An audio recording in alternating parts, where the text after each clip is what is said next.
तो तुम्हारा कल्याण होगा। और उसी चीज को लेकर के भगवान के ध्यान लिए और केदली फल सकरा धृत को चूनी काठा किए। भाई बंधु को बुला करके जंगल में गोप ग्वाल के पास गए। जाकर के वहां से भगवान को प्रसाद लेकर के केदली फल सकरा धृत से और पंडित जी को बुलाकर कथा सुने। कथा के प्रभाव से भगवान प्रसन्न हो गए। प्रसन्न होकर के उनको कथा का कार्य किए और इच्छा प्राप्ति के लिए श्रद्धा भक्ति से कार्य करने लगे। मन मन में विचार करके श्रद्धा के कार्य किए और इच्छा से प्राप्ति हुआ। अब देखिए जो उस दिन से प्रसाद खाए उसी दिन से इनका भी कल्याण चालू हो गया।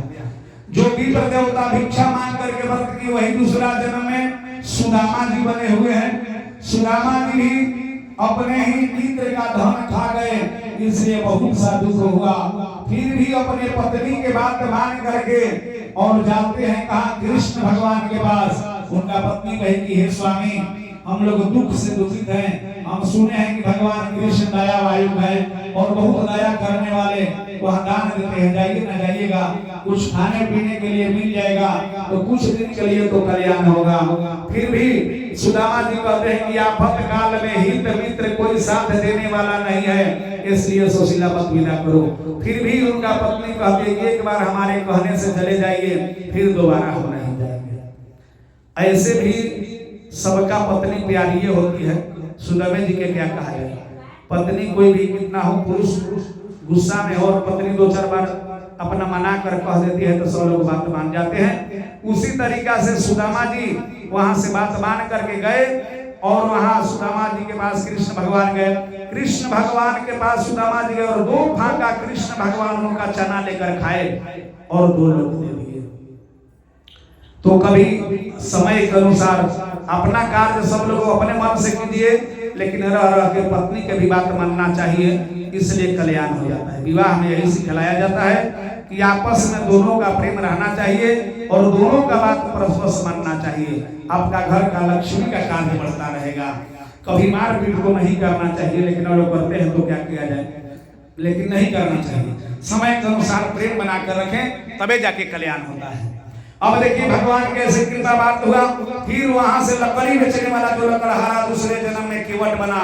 श्री रामचंद्र जी का चरण पादुका धो करके और वही चनार्वित बना के पिए और राम राम करते स्वर्गति को प्राप्त हो गए। अब देखिए जो पुत्र प्राप्ति के लिए कार्य किए थे साधु रमनिया दूसरा जन्म में रक्षित किए। राजा दशरथ बने जो पुत्र प्राप्ति के लिए दशरथ की कथा सुन रहे थे। अगला जन्म में दूसरा दशरथ बन करके चौथा पन में 4 संतान हुआ।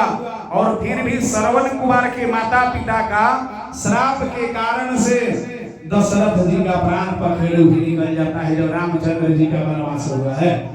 अब देखिए फिर वैसे करने पर जो राजा जंगल में शिकार करने जाते थे वही दूसरा समय में राजा मूर्धज बने, आयरन बन का राजा भोज के नाम से भी यहाँ पर चलित लोग करते हैं। वही अपने ही पुत्र को आरा से काट करके आयरन बन को आयरन देवी के प्रसिद्ध कार्य किए और यहाँ आयरन नाम से प्रचलित किए हैं। इस वेद में भी लिखा हुआ है कि आयरन बन को आयरन का साथ से किया गया और उन्हीं के कृपा मात्र से सबको कल्याण हुआ।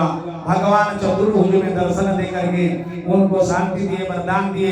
हे राजन जब तुम्हारा इच्छा होगा उसी समय इच्छा मृत्यु होगा।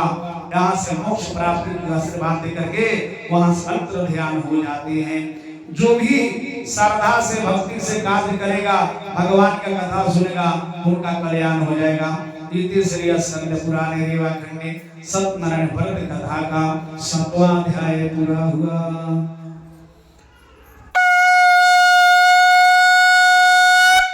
प्रेम से बोलिए सत्यनारायण स्वामी की, वृंदावन बिहारी लाल की जय, यज्ञ उत्सव महाराज की जय, गृह प्रवेश महाराज की जय।